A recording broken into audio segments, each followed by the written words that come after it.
This is the first batten on the wall. It has to be perfectly level. Your line, remember, has got to be all the way around the room. This tile was laid first, and that was the start point we showed you in the classroom, underneath the bottom edge of the bath.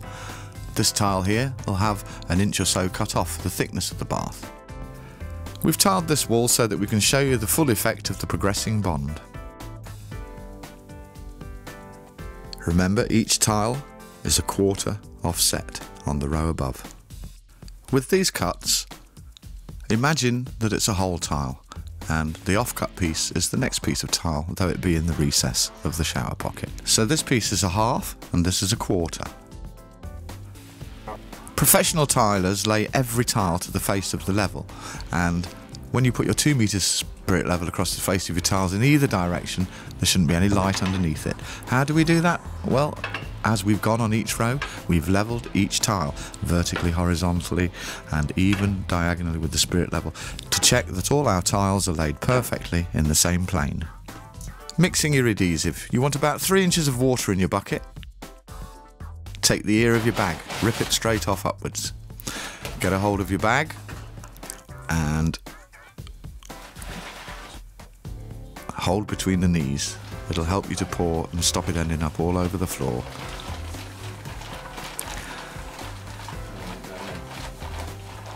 Pour the adhesive into the bucket until it comes up to the top of the bucket. Might seem like too much adhesive, but it'll rise and you'll see a small pile start to appear in the top of the bucket, as you can see in this shot. Use a mixing paddle in a drill. It ensures that you don't get any lumps. What you'll notice is there's quite a shine on this adhesive, and with a hang test on the trowel, when it's too shiny, it won't hang. So we're going to add a bit more powder, we're going to whisk again, and now you can see it's not so shiny and it survives the hang test off the trowel, ready to use.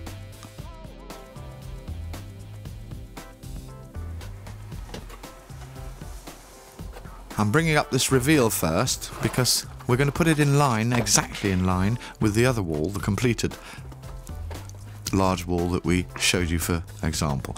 This is so that these come up in the same plane, and on the bath you might not see it, but there is a pencil mark to show exactly where the plane should start. The rear of this bath frame is the same level as the front, so you can start your whole tiling straight off your frame.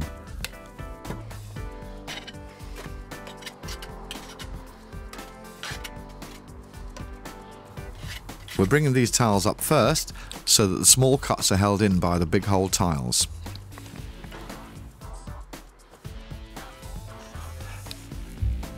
Make sure all the cut edges are into the wall. 2mm spacer, 2 in each tile. Put your spacers right at the very edges so that your spirit level fits in between. Now we're going to squash all the tiles with the face of the level so that they're all beautifully, perfectly level, whilst keeping an eye on the bubble. Check the other edge, move the tiles out to the level. Press again, another check, you'll see they're all beautifully flat by using the level as a tamping tool. Butter up your next face, put your edge in place.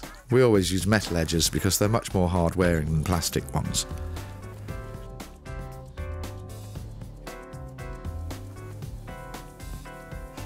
Our first tile needs a cut off the length for the height and thickness of the bath. Now all the other pieces are standard widths. Again, ensure all your cut edges are going to be hidden. You want your manufactured edge next to the edge of the metal, so you get a nice bevel edge grout joint. Sometimes it's handy to bury wedges. These can be left permanently in the adhesive behind the tiles. Stops your tiles moving whilst they're setting. As you can see, I'm pulling the tiles to the face of the level.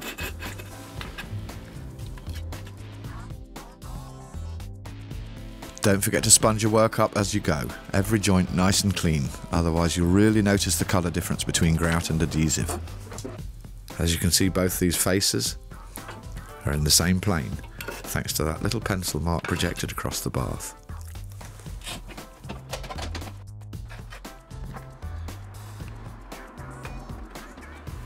Just to repeat, always make sure that your manufactured edge on your tile is next to the edge of your trim and the cuts are hidden in the corners. Some cuts may need a bit more adhesive than others, as you'll see on this one in particular. Needed quite a lot. Don't be shy with adhesive, it needs to stick 100%. Now we've finished tiling our reveals, we can continue with the main body of tiling in between that's going to hold these tiny cuts in place. And I normally like to put about 4 blobs on a wall. Then, with the notched side of the trowel, we're going to start to spread our adhesive, and you'll have to turn your trowel because you've only got notches on one side. So we'll start to use it in reverse, as you see here, pulling out of corners, pulling up from the last level, or the start level, top of the bath in this case, and even out of the other corner. And then we go for the smooth off trowel up before we start to fix our tiles, so that we can feel that it's nice and level and ready to fix to. Paste the back of the tiles with the same 8mm notch trowel. Tiling standards say that we should have 85% fix behind the tile. The only way you really know that you're going to get 85 plus to 100% fix is to put adhesive on the wall and on the tile and sandwich the 2 layers of soft adhesive together, then level out with your mallet to your spirit level. We use red wedges to create the space between the bath and the first tile on the top of the bath. We need a gap there for the silicone to sink into. Here's the quarter cut, that's the off tile of the tile from the other wall, but we pretend that there's no line there, so to treat it as a whole tile. This quarter cut is the piece, the off cut, if you like, of the tile on the other wall to the right of it. 2 little red wedges underneath, bring it into line, space for a spacer. Try and get these lines exactly right as you go up, otherwise you'll get a cumulative error. I'm not going to push them in too hard for now, we're going to do that with the mallet and the spirit level in a second. So then the next cut, the off cut of the tile to my right, is a half, creating the quarter progressing bond. I'll space that one. Leave that for a second. Now we're going to show you how to mark a tile, the other tile into the corner, and if your walls aren't perfectly plumb, then this is the system that you'll use.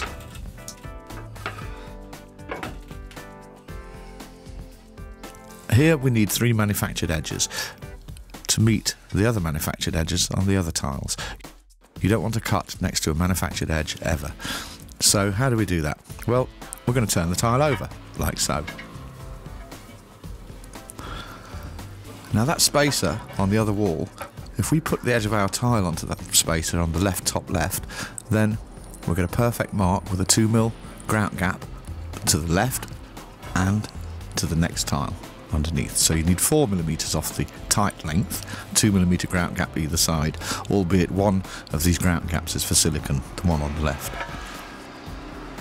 Transfer the marks to the face of the tile, put it in a tile cutter, cut these 2 marks. Paste the back of the tile evenly with your 8mm notch trowel.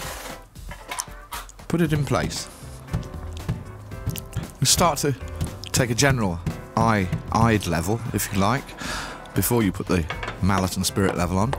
But when you're working with the mallet and spirit level, you might not think that I'm holding the level in the right place to see where I'm hitting it with the mallet. But when you hit one corner of one tile, the opposite corner comes out.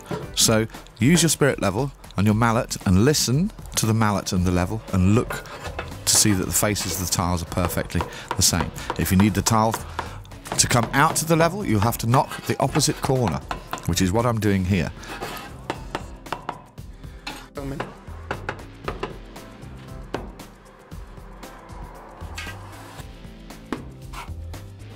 Now we'll continue the tiling onto the next bath wall, the main rear wall of the bathroom. Even though the plumber hasn't put his bath filler spout in yet, we can work round it by bridging a tile over these pipes. Again, 4 blobs of adhesive, spreading your adhesive around with your 8mm notch trowel. Sometimes you can't get your trowel with the main edge into tight places. So you'll have to use the nose. That's why it's notched on the nose as well as one side of it. Back of the tile.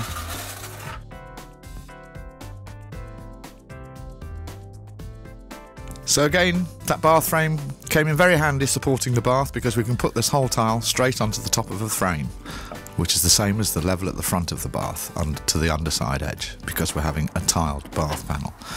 Quarter bond progressing step.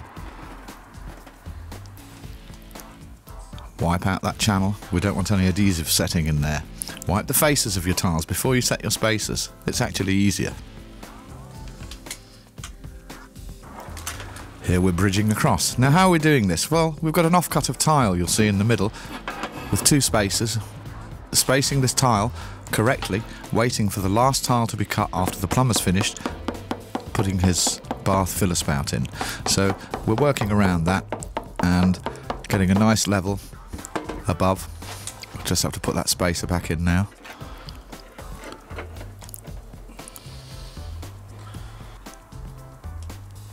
Always clean your work up before you leave.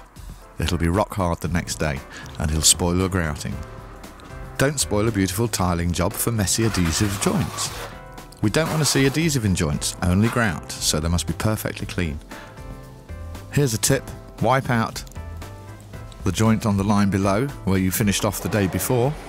Take your first tile, don't put the adhesive on the back, check the level of the adhesive you've just put on the wall to the set adhesive from yesterday and have a look at it, and you'll see how much adhesive it needs. So here this needs a thin coat of adhesive, but it did only touch in a few places. And if you were tiling, the point that we mentioned about 85% fix before, if you were just putting these without pasting the back of the tiles, you would see, because of me taking this one off to see how much adhesive it needed underneath, that it was hardly sticking at all. So pasting the back of the tiles is imperative, as is the wall. You can measure your step for your quarter progressing bond if you like. Clean your face, wedge up. Here's the corner tile cut. One score positive. Nice easy break. Ready to fix.